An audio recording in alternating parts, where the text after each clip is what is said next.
So I thought a great place to start would be some good news. Some what I think is very good news. And, I think seeing, because I was doing research before the episode started, like seeing where the corporate media is on this, where the corporate press on this is very revealing. So let's just do this first one. Trump cuts ties with Netanyahu over manipulation concerns, report. He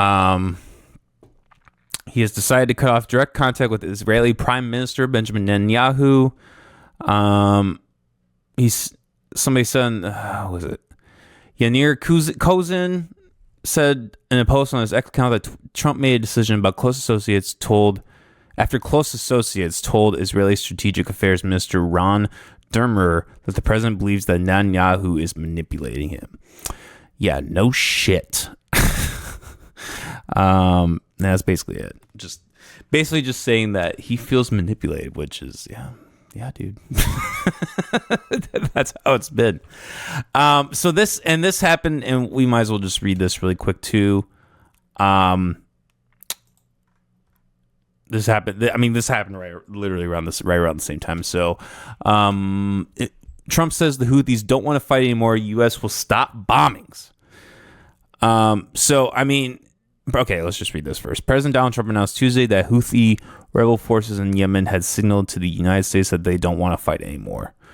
They just don't want to fight, and we will honor that, Trump said during a bilateral meeting with visiting Canadian Prime Minister Mark Carney in the Oval Office. We will stop the bombings, and they have capitulated. But more importantly, we will take their word. They say they will not be blowing up ships anymore, and that's what the purpose of what we are doing.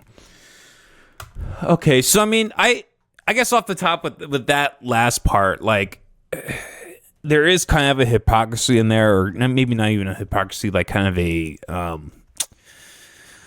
just a lie. I mean, or like a white lie, I guess. I don't know. Like Trump's making it sound like the Houthis have been wanting to fight, and now they're finally like, okay, we don't want to do this.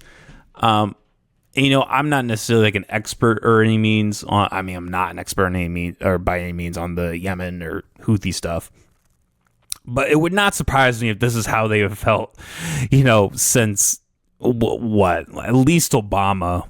I think the Clintons did too, bombing Yemen. Like every president for the last 20, 30 years has been bombing Yemen. And now they're finally like, okay, we're sick of fighting. Just getting their shit rocked with bombs. Like, okay, now they're stopping. Now they want to stop, right? But look, I think this is a very positive turn of events, and it's really surprising. It's honestly very surprising to see this.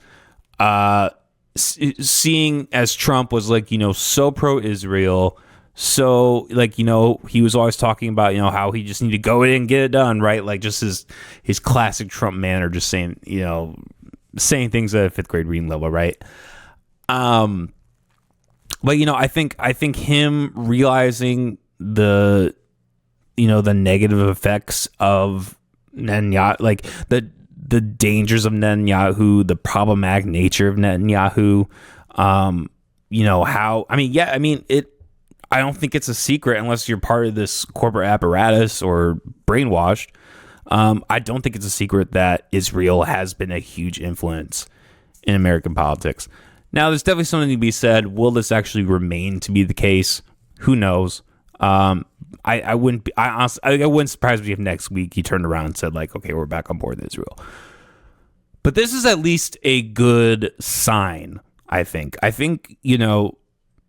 Despite me being an anarchist, I think when governments do tend to step in a positive direction, it's important to acknowledge that. It's important to realize and congratulate that, because they could be doing it could be way worse, right?